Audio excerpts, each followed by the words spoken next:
आपला स्मार्टफोन आपण खूप वेळ वापरला म्हणजे एखादा हेवी गेम वगैरे खेळला हं. तर तो मागून एकदम गरम होतो. बरोबर. हो अगदीच. हे तर रोजचंच आहे. तर याचं एक अतिशय साधं वैज्ञानिक कारण आहे. फोनच्या आतल्या ज्या छोट्या चिप्स असतात ना, त्यातून अब्जावधी इलेक्ट्रॉन्स सतत धावत असतात. आणि ते जेव्हा एकमेकांवर किंवा आजूबाजूच्या पदार्थांवर आदळतात, तेव्हा घर्षण होतं आणि उष्णता निर्माण होते. पण जरा विचार करा, जर हे सर्किट्स इलेक्ट्रॉन्सऐवजी थेट प्रकाशाच्या किरणांवर म्हणजेच फोटॉन्सवर चालले, तर काय होईल? बापरे, म्हणजे घर्षणच नाही. अगदी बरोबर. प्रकाशाला वजन नसतं, घर्षण नसतं. फोन कधीच गरम होणार नाही आणि त्याचा वेग आजच्यापेक्षा लाखो पटींनी वाढेल. याच तंत्रज्ञानाला फोटॉनिक्स किंवा प्रकाशशास्त्र म्हणतात. आणि आजच्या आपल्या या सखोल चर्चेत आपण याच प्रकाशक्रांतीच्या केंद्रस्थानी असलेल्या ऑप्टिकल सोसायटी ऑफ इंडिया, ज्याला OSI म्हणतात, त्याबद्दल सविस्तर बोलणार आहोत. आणि आजचे जे आपले स्रोत आहेत म्हणजे OSIशी अधिकृत माहिती आणि पदवीपूर्व विद्यार्थ्यांसाठी असलेल्या करिअरच्या रोडमॅपवर आधारित नोट्स, त्यातून आपल्याला खूप काही रंजक गोष्टी शिकायला मिळणार आहेत. नक्कीच. या ऐतिहासिक भारतीय वैज्ञानिक संस्थेची ओळख करून घेणं आणि या झपाट्याने वाढणाऱ्या क्षेत्रात विद्यार्थी कसं करिअर घडवू शकतात हे समजून घेणं हाच आपल्या या चर्चेचा मूळ हेतू आहे. कारण कसं आहे, प्रकाशाचा विचार केला की बहुधा आपल्या डोळ्यांसमोर फक्त उजेड येतो, नाही का? हो ना, म्हणजे अंधार पडला की बल्ब लावणे इथपर्यंतच आपला विचार जातो. एक प्रकारचा गैरसमजच आहे तो. पण आजच्या आधुनिक विज्ञानात प्रकाश हा केवळ पाहण्यासाठी उरलेला नाहीये.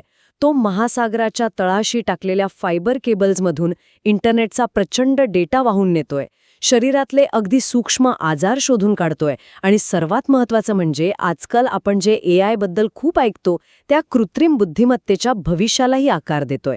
क्या बात आहे. म्हणजे जेव्हा आपण OSI सारख्या संस्थेचा अभ्यास करतो तेव्हा हे स्पष्ट होतं की ही केवळ एखादी कागदावरची संघटना नाहीये. अजिबात नाही. तंत्रज्ञानाची पुढची मोठी झेप ही प्रकाशाच्या माध्यमातूनच घेतली जाणार आहे. आणि या प्रवासात दिशा दाखवण्याचं काम अशी वैज्ञानिक मंडळी करत असतात. बरोबर. आता या संस्थेच्या स्थापनेच्या सालावर नजर टाकली तर एक खूप रंजक गोष्ट समोर येते. ऑप्टिकल सोसायटी ऑफ इंडियाची स्थापना 1965 साली झाली. आता या काळाचा विचार केला म्हणजे 60चं दशक, तेव्हा जगात तंत्रज्ञान अगदी प्राथमिक अवस्थेत होतं. हो, म्हणजे संगणक तेव्हा एका मोठ्या खोलीच्या आकाराचे असायचे. अगदी तेच. आणि भारताचा स्वतःचा अंतराळ कार्यक्रमही नुकताच कुठे आकार घेत होता. अशा काळात प्रकाशावर संशोधन करण्यासाठी एक स्वतंत्र राष्ट्रीय संस्था स्थापन करणं हे मला खूपच आश्चर्यकारक वाटतं. हो, आणि यामागे तत्कालीन भारतीय शास्त्रज्ञांची एक जबरदस्त दूरदृष्टी होती.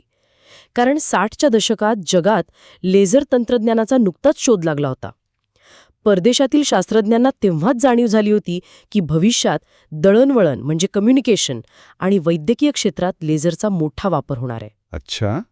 आणि भारताने यात मागे राहू नये, तिथेच या शोधांचा अभ्यास सुरू व्हावा, या उद्देशाने भौतिक शास्त्रज्ञांनी एकत्र येऊन या संस्थेचा पाया रचला. खूपच दूरदृष्टीचा निर्णय होता हा. आजच्या युगात जिथे संपूर्ण जगाचे अर्थकारण आणि माहितीची देवाणघेवाण ही ऑप्टिकल फायबरच्या जाळ्यावर अवलंबून आहे, तिथे या संस्थेचा पाया किती भक्कम होता हे आपल्याला लक्षात येतं. ही संस्था केवळ देशांतर्गत संशोधन करत नाही, तर इंटरनॅशनल कमिशन ऑफ ऑप्टिक्स म्हणजेच ICO-मध्ये भारताचं अधिकृत प्रतिनिधित्वही करते. हो, ते खूप महत्त्वाचं आहे. म्हणजे आपण हे थोडं सोपं करून सांगूया. जसं क्रिकेटच्या विकासासाठी आणि नियमनासाठी भारतात BCCI आहे आणि ते आंतरराष्ट्रीय स्तरावर भारताचं प्रतिनिधित्व करतं, अगदी तसंच प्रकाशशास्त्राच्या संशोधनासाठी आणि विकासासाठी OSI ही संस्था काम करते. बरोबर ना? अगदी अचूक उदाहरण दिलं. हे प्रतिनिधित्व महत्त्वाचं का आहे हे समजून घेणं गरजेचं आहे. एखाद्या मोठ्या जागतिक परिषदेत जेव्हा प्रकाशाच्या वेगावर किंवा नवीन लेझर तंत्रज्ञानावर नियम ठरवले जातात, तेव्हा तिथे भारताचा आवाज असणं आवश्यक असते. साहजिक आहे. आणि ICO-मध्ये OSIचा सहभाग असल्यामुळे भारतातील प्रयोगशाळांमध्ये चाललेलं संशोधन थेट जागतिक पटलावर पोहोचतं. क्या बात है. पण या ऐतिहासिक वारशाच्या पलीकडे जाऊन आजच्या घडीला ही संस्था प्रत्यक्ष काय काम करते याकडे आपण वळूया. आपल्या नोट्सनुसार ही संस्था राष्ट्रीय आणि आंतरराष्ट्रीय पातळीवर ॲन्युअल कॉन्फरन्सेस, सेमिनार्स आणि वर्कशॉप्स आयोजित करते. हो, आणि जर्नल ऑफ ऑप्टिक्स नावाचं एक अत्यंत प्रतिष्ठित संशोधन जर्नल प्रकाशित करते. बरोबर. पण यात विद्यार्थ्यांच्या दृष्टिकोनातून पाहिलं तर त्यांनी स्टुडंट मेंबरशिपचा एक पर्याय दिला आहे. रेग्युलर फेलो आणि लाईफ फेलो हे प्रकार तर आहेतच, पण सर्वात आश्चर्याची गोष्ट म्हणजे या स्टुडंट मेंबरशिपची फी अंदाजे फक्त 400 रुपये इतकीच असते. हो, अतिशय नाममात्र फी आहे ती. आता मला एक प्रश्न पडतो. फक्त 400 रुपये देऊन विद्यार्थी या एवढ्या मोठ्या संस्थेचे सदस्य होऊ शकतात. पण यात प्रत्यक्ष फायदा काय? म्हणजे केवळ एका प्रमाणपत्रासाठी, एका सर्टिफिकेटसाठी हे सदस्यत्व घ्यायचं का? अजिबात नाही. हे बघा, यात सर्वात लक्षवेधी गोष्ट म्हणजे ते सर्टिफिकेट केवळ एक कागद नसून तो एका विशाल जागतिक तंत्रज्ञान विश्वाचा बॅकस्टेज पास आहे. बॅकस्टेज पास म्हणजे कसा? म्हणजे समजा एखादा रॉक कॉन्सर्टमध्ये प्रेक्षकांना फक्त गाणी ऐकायला मिळतात, पण ज्याच्याकडे बॅकस्टेज पास असतो तो थेट गायिकांना आणि कलाकारांना भेटू शकतो, त्यांच्यासोबत वेळ घालू शकतो. अच्छा, हो बरोबर. नाही, तो थेट त्या शास्त्रज्ञांसोबत एका छताखाली उभा राहू शकतो. यातून आंतरराष्ट्रीय स्तरावर SPIE किंवा ऑप्टिकासारख्या संस्थांसोबत काम करण्याची संधी उघडते. बापरे, म्हणजे थेट आंतरराष्ट्रीय कोलॅबोरेशन. हो, आणि जेव्हा एखादा पदवीपूर्व विद्यार्थी अशा कॉन्फरन्सला उपस्थित राहतो तेव्हा तो अशा प्रोफेसर्सना किंवा उद्योजकांना भेटतो ज्यांनी कदाचित तो लेझरचा प्रकार स्वतः शोधून काढलेला असतो, जो तो विद्यार्थी सध्या वर्गात पुस्तकात शिकत आहे. कमाल आहे. म्हणजे पुस्तकी ज्ञान आणि प्रत्यक्ष जगातील संशोधन यातील दरी कमी करण्याचं हे एक उत्तम साधन आहे. वर्गात बसून संकल्पना समजतात, पण जगातील सर्वात प्रगत लॅबमध्ये सध्या काय चाललं आहे हे अशा कॉन्फरन्सेसमधूनच समजू शकतं. नक्कीच, आणि हेच जे नेटवर्किंग आहे ते पुस्तकी ज्ञानापलीकडे जाऊन विद्यार्थ्यांच्या करिअरला मोठी गती देतं. याच नोकरी आणि करिअरच्या मुद्द्यावरून आपण थेट भविष्यातील तंत्रज्ञान आणि प्रत्यक्ष संधींकडे येऊया. कारण रिसर्च आणि कॉन्फरन्सेस छान आहेत, पण शेवटी प्रश्न येतो तो करिअरच्या सुरक्षितेचा. ज्या विद्यार्थ्यांना या क्षेत्रात जायचे आहे त्यांच्यासाठी हायर स्टडीज म्हणजे उच्च शिक्षणाचे मुख्य मार्ग काय आहेत? उच्च शिक्षणासाठी भारतात अतिशय उत्कृष्ट पर्याय उपलब्ध आहेत. फिजिक्समध्ये पदवी घेतल्यानंतर विद्यार्थी ऑप्टिक्समध्ये स्पेशलायझेशन करू शकतात किंवा फोटोनिक्स, ऑप्टिकल इंजिनिअरिंग आणि लेझर टेक्नॉलॉजी सारख्या विषयांत मास्टर्स करू शकतात. म्हणजे IIT किंवा IISc सारख्या संस्थांमध्ये. अगदी बरोबर. तिथे याच्यासाठी विशेष अभ्यासक्रम आहेत. पण या व्यतिरिक्त जे विद्यार्थी थेट संशोधनात म्हणजे रिसर्चमध्ये जाऊ इच्छितात त्यांच्यासाठी CSIRच्या विविध लॅब्सचे दरवाजे उघडे असतात. नॅशनल फिजिकल लॅबोरेटरी म्हणजेच NPL आणि central glass and ceramic research institute म्हणजे CGCRI. इथे प्रकाशावर अतिशय प्रगत स्तरावर संशोधन चालते. DRDO आणि इस्रोमध्येही लेझर आणि सॅटेलाइट ऑप्टिक्सवर खूप काम चालतं. एक मिनिट, इथे एक गोष्ट समजून घेणं खूप रंजक ठरेल. या नोट्समध्ये central glass and ceramic research इन्स्टिट्यूटचा उल्लेख आहे. आता ऑप्टिक्स आणि फोटोनिक्सबद्दल बोलताना भौतिकशास्त्राची प्रयोगशाळा किंवा इस्रो समजण्यासारखं आहे. पण एका ग्लास म्हणजे काच तयार करणाऱ्या संस्थेचा या प्रकाशशास्त्राशी नेमकं काय संबंध? हा एक अत्यंत महत्त्वाचा दुवा आहे. आपण मगाशी ऑप्टिकल फायबरबद्दल बोललो, ज्यातून आपला इंटरनेटचा डेटा प्रवास करतो. आता हा डेटा म्हणजेच प्रकाशाचा किरण एका देशातून दुसऱ्या देशात हजारो किलोमीटरचा प्रवास कसा करतो? केबलमधनं? काचेच्या म्हणजेच सिलिकाच्या तारेतून करतो. ही काच आपल्या खिडकीच्या काचेसारखी नसते. ती एवढी शुद्ध असते की जर त्या काचेचा 1 किलोमीटर जाडीचा ठोकळा बनवला तरी त्यातून पलीकडचं दृश्य एकदम स्पष्ट दिसेल. बापरे, 1 किलोमीटर जाड काच? हो, आणि जेव्हा प्रकाशाचा किरण या फायबरमध्ये सोडला जातो तेव्हा तो टोटल इंटरनल रिफ्लेक्शनच्या तत्वावर काचेच्या आतल्या आत आढळून पुढे सरकतो. अशी अतिशय शुद्ध काच कशी बनवायची, प्रकाशाचा वेग न गमावता तो कसा पुढे न्यायचा, यावर संशोधन करण्यासाठी CGCRI सारख्या संस्था अत्यंत मोलाची भूमिका बजावतात. ग्लास रिसर्चशिवाय फायबर ऑप्टिक्स अशक्यच आहे. हे खरंच थक्क करणारं आहे. म्हणजे आपण ज्या गोष्टींना रोजच्या जीवनात अगदी साधारण मानतो त्यामागे विज्ञानाचा केवढा मोठा पसारा आहे. आता हे झालं संशोधनाचं. पण केवळ प्रयोगशाळांमध्येच नाही तर प्रत्यक्ष औद्योगिक क्षेत्रात म्हणजे इंडस्ट्रीमध्ये या तंत्रज्ञानाला मोठी मागणी आहे, विशेषतः मेडिकल क्षेत्रात. हो, आणि आजकाल कोणतीही गुंतागुंतीची शस्त्रक्रिया असो तिथे लेझरचा वापर होतोच. एंडोस्कोपीसारख्या प्रक्रियेत शरीराच्या आतले स्पष्ट चित्र पाहण्यासाठी जे अत्यंत सूक्ष्म कॅमेरे आणि प्रकाशाच्या वायर्स वापरल्या जातात ते सर्व याच ऑप्टिक्सच्या इंजिनियर्सनी बनवलेलं असतं. अच्छा, आणि वैद्यकीय क्षेत्राव्यतिरिक्त दुसरं कुठलं क्षेत्र आहे जिथे याचा खूप वापर होतोय? आजचे सर्वांत वेगाने वाढणारे क्षेत्र म्हणजे सेमीकंडक्टर आणि चिप डिझाईन. इथे लिथोग्राफी नावाची एक प्रक्रिया असते जी पूर्णपणे प्रकाशशास्त्रावर अवलंबून आहे. लिथोग्राफी म्हणजे ते चिप्स बनवताना जे वापरतात ते? अगदी तेच. आजकाल स्मार्टफोनमधील मायक्रोचिपवर अब्जावधी ट्रान्झिस्टर्स बसवलेले असतात. हे ट्रान्झिस्टर्स इतके सूक्ष्म असतात की ते मानवी डोळ्यांना दिसतही नाहीत. म्हणजे ते एखाद्या व्हायरसपेक्षाही लहान असतात. बापरे. आता एवढ्या छोट्या आकाराचे सर्किट्स कोणत्याही सुईने किंवा यंत्राने कापणं शक्य नसतं. तिथे अतिनील प्रकाशाचा म्हणजेच एक्स्ट्रीम अल्ट्राव्हायोलेट UV प्रकाशाचा वापर केला जातो. विशिष्ट लेन्सेस आणि आरशांच्या मदतीने प्रकाशाचे किरण एवढे केंद्रित केले जातात की ते सिलिकॉनच्या चकतीवर अचूक सर्किट्स कोरू शकतात. समजलं. जर या जगात अचूक लेन्सेस आणि लेझर नसते तर आजच्या पिढीचे स्मार्टफोन्स किंवा लॅपटॉप्स कधीच अस्तित्वात आले नसते. यालाच खऱ्या अर्थाने तंत्रज्ञानाचा कणा म्हणता येईल. सामान्यतः ऑप्टिक्स म्हटलं की आपल्या डोळ्यासमोर फक्त डोळ्यांचा चष्मा, दुर्बीण किंवा कॅमेऱ्याची लेन्स येते. पण इथून पुढे हा विषय अधिकच रंजक होतो. कारण आपण ज्या एमर्जिंग फील्ड्सबद्दल म्हणजे भविष्यातील तंत्रज्ञानाबद्दल वाचत आहोत त्यामध्ये क्वांटम ऑप्टिक्स आणि ऑगमेंटेड रियालिटी म्हणजे AR/VRचा उल्लेख आहे. हो, आणि AI मधील कॉम्प्युटर व्हिजनचा सुद्धा. आणि शिवाय नोट्समध्ये लायडारचा सुद्धा उल्लेख आहे, जे स्वयंचलित गाड्यांसाठी म्हणजे सेल्फ ड्रायव्हिंग कार्ससाठी वापरलं जातं. हे तर स्वयंचलित गाड्यांचे आणि व्हर्च्युअल रियालिटीचे डोळे आहेत. पण मला सांगा, हे लायडार नेमकं कसं काम करतं आणि त्यासाठी नेहमीच्या कॅमेऱ्याऐवजी प्रकाशाचा म्हणजेच लेझरचा वापर का केला जातो? यामागे एक अत्यंत भक्कम लॉजिक आहे. समजा एखादी चालकाविना चालणारी गाडी रस्त्यावरून जात आहे. तिला आजूबाजूचे अडथळे, माणसे आणि इतर गाड्या ओळखायच्या आहेत. जर तिथे फक्त नेहमीचे कॅमेरे लावले तर ते कॅमेरे केवळ चित्र घेतील, पण दोन गाड्यांमधले अंतर त्यांना अचूक सांगता येणार नाही. शिवाय रात्रीच्या अंधारात किंवा धुक्यात कॅमेरे निरुपयोगी ठरतात. बरोबर. अंधारात कॅमेरा काय बघणार?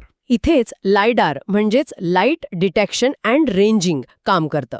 या यंत्रातून लेझर प्रकाशाची अत्यंत सूक्ष्म आणि वेगवान किरणे आजूबाजूला फेकली जातात. ती किरण एखाद्या वस्तूवर आदळून परत येण्यासाठी किती मायक्रोसेकंड वेळ लागला यावरून ते यंत्र त्या वस्तूचे अचूक अंतर मोजते. अरेच्छा, म्हणजे रडारसारखंच पण रेडिओ लहरींऐवजी प्रकाशाचा वापर? अगदी अचूक. एका सेकंदात अशी लाखो किरणे फेकली जातात, ज्यामुळे गाडीला आजूबाजूच्या जगाचा एक अत्यंत अचूक आणि रिअल टाईम 3D नकाशा मिळतो. हे सर्व केवळ प्रकाशाच्या प्रचंड वेगामुळे आणि अचूकतेमुळेच शक्य होतं. म्हणजे खऱ्या अर्थाने हे तंत्रज्ञान मशीन्सचे आणि गाड्यांचे डोळे बनत आहे. या सर्व गोष्टी पाहता एक अत्यंत महत्त्वाचा प्रश्न निर्माण होतो. आपण आजवर इलेक्ट्रॉनिक्सच्या युगात जगत होतो. प्रत्येक गोष्टीत मायक्रोचिप आणि सर्किट्सची चर्चा असायची. पण आता हे ऐकल्यावर वाटतंय की भविष्यातील संपूर्ण तंत्रज्ञान हे फोटॉनिक्स म्हणजेच प्रकाशावरच अवलंबून असणार आहे. अगदी बरोबर. सेमीकंडक्टरमधील लिथोग्राफी असो वा AI मधील कम्प्युटर व्हिजन, यातूनच उद्याचं जग आकार घेणार आहे.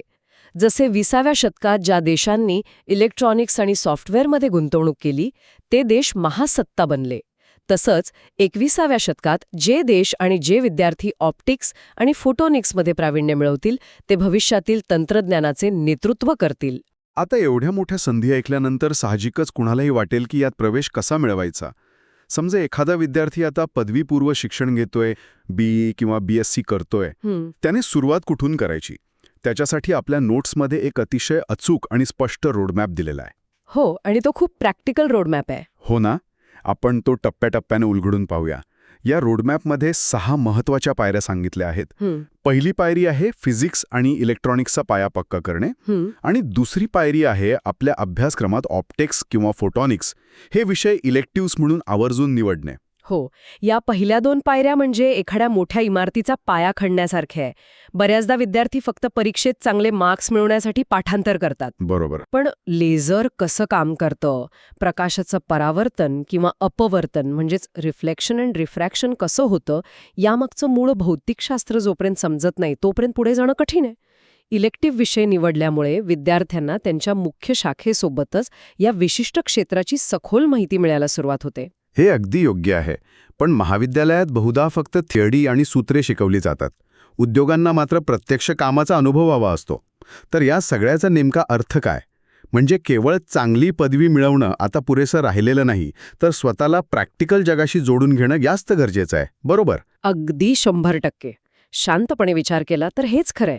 आणि त्यासाठीच या रोडमॅपमधली तिसरी आणि चौथी पायरी अत्यंत महत्वाची आहे. तिसरी पायरी सांगते की विद्यार्थ्यांनी लेझर, फायबर ऑप्टिक्स किंवा ऑप्टिकल सेन्सर्स यांसारख्या विषयांवर प्रॅक्टिकल मिनी प्रोजेक्ट्स केले पाहिजेत. म्हणजे स्वतः हाताने काहीतरी बनवणं. हो, हेवा खेळ असण्यापेक्षा बाजारातून छोटे सेन्सर्स आणून स्वतःची सर्किट्स बनवून पाहिले पाहिजेत. जेव्हा स्वतःच्या हाताने एखाद्या सर्किटमध्ये प्रकाश परावर्तित होताना पाहता येतो, तेव्हा त्या संकल्पना कायमच्या लक्षात राहतात. आणि चौथी पायरी आपण मगाशी चर्चा केल्याप्रमाणे OSI सारख्या संस्थेचं सदस्यत्व घेणं. अच्छा, म्हणजे नेटवर्किंगसाठी. हो, यातून त्यांना त्यांच्या प्रोजेक्टसाठी मार्गदर्शन करणारे तज्ज्ञ शोधता येतात. हे मिनी प्रोजेक्ट्स आणि नेटवर्किंग नक्कीच मदत करेल. पण समजा एखाद्या विद्यार्थ्याने हे सर्व केलं, त्याचे प्रोजेक्ट्स चांगले आहेत, त्याचे कन्सेप्ट्स क्लिअर आहेत, मग ह्या सगळ्याचा उपयोग करून मोठ्या लॅबमध्ये किंवा इंडस्ट्रीमध्ये प्रत्यक्ष प्रवेश कसा मिळवायचा? तो मोठा उडी मारण्याचा टप्पा कोणता? तोच टप्पा म्हणजे रोडमॅपमधील 5वी पायरी, इंटर्नशिप्स शोधणे. DRDO किंवा इस्रोसारख्या देशातील सर्वोच्च प्रयोगशाळांमध्ये विद्यार्थ्यांसाठी इंटर्नशिपच्या संधी उपलब्ध असतात. तिथे निवड झाल्यानंतर एखादा विद्यार्थी केवळ कागदपत्रे हलवण्याचं काम करत नाही. म्हणजे प्रत्यक्ष काम शिकायला मिळतं. हो, समजा एखाद्याला इस्रोमध्ये संधी मिळाली तर तो प्रत्यक्ष सॅटेलाईटमध्ये बसवल्या जाणाऱ्या हाय रेझोल्युशन कॅमेऱ्याच्या लेन्सेसचं कॅलिब्रेशन कसं करतात हे जवळून पाहतो. DRDOमध्ये लेझर गायडन्स सिस्टम कशी काम करते याचा अनुभव घेतो. हा अनुभव कोणत्याही पुस्तकातून मिळणाऱ्या ज्ञानापेक्षा हजारो पटींनी मौल्यवान असतो. नक्कीच. आणि सर्वात शेवटची 6वी पायरी आहे उच्च शिक्षणासाठी तयारी करणं. म्हणजे गेट किंवा जॅम सारख्या स्पर्धा परीक्षांची जोरदार तयारी करणं. हो, कारण या परीक्षांमधूनच विद्यार्थ्यांना IIT, NIT किंवा IISc सारख्या सर्वोच्च शैक्षणिक संस्थांमध्ये प्रवेश मिळतो, जिथे जगातील सर्वोत्कृष्ट ऑप्टिकल लॅब्स उपलब्ध आहेत. म्हणजे थोडक्यात सांगायचं तर पुस्तकातील सिद्धांत आणि उद्योगाची गरज यातील दरी कशी भरून काढायची यासाठी हा रोडमॅप म्हणजे एक अचूक आणि शिस्तबद्ध ब्लूप्रिंटच आहे. अगदी बरोबर.